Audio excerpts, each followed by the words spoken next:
Hello, I'm at St. Anne's Church in Winston-Salem, and I hope you can hear the sound of children behind me from the daycare center here playing. One of the reasons we're here is to help to pray and to help this world become a place where the sound of children playing will be louder than the sounds of war and hatred and violence. We're here because on September 21st there will be the International Day of Peace, which has been observed for a number of years. And I'm with some folk here from St. Anne's Church who are part of this observance and who have done some creative things that might be some ideas for you. So I want them to introduce themselves, and then we're going to show you some things that they've done, and then we're going to go out and see the peace pole that is here. Lawrence? All right. Lawrence Womack, and I'm the rector, the very new and young rector here at St. Anne's. I'm Linda Winnicott. I'm the convener of the Episcopal Peace Fellowship chapter here at St. Anne's. And I'm Beth Beal, a concerned parishioner who assists with some of the projects around peace here at St. Anne's. We're outside in front of St. Anne's Church at the Peace Pole, which was erected in 2003.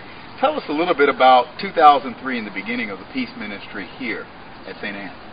All right, 2003 was the year that the war in Iraq started, and in March of 2003 we had a peace vigil on this front lawn. About 150 people came a couple of days before the war started.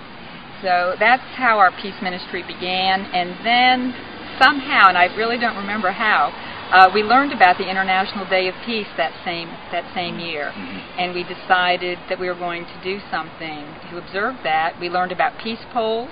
We had a member who is an excellent carpenter. He constructed the peace pole. It's handcrafted, and we installed it on the 21st of September in 2003. And it has several, how many languages? It has 17 different languages. And they say what? May peace prevail on earth. In 2007, St. Anne sponsored a resolution to our diocesan convention that was passed. And tell us about that resolution and how we can live into that now. Well, that resolution was passed specifically asking parishes in our own diocese to recognize the International Day of Peace through prayer, through services, in whatever manner is appropriate in their particular context.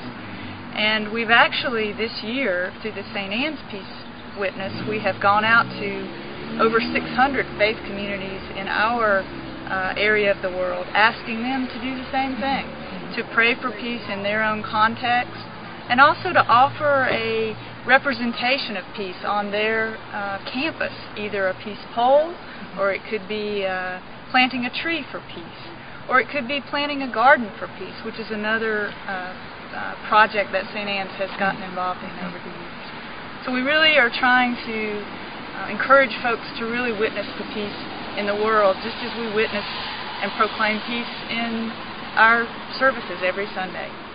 And what are some of the things you're planning for this year here at St. Anne's? Well, this year at St. Anne's, it's going to be interesting. We have one of our parishioners that's a yoga practitioner, and so we're going to have a Yoga for Peace activity here around the Peace Pole in the evening, and then followed by a service right outside here to witness for peace in a very visible way, but also in a way that connects us together. That's not just specifically Christian, but that branches out into even into other faith traditions and other ways of accessing peacefulness in our lives. So, and then we've also continue to be in contact with the mayor about possibly getting a peace plaza here in Winston-Salem. We had a good meeting with him yesterday, and he's been very supportive from the very beginning.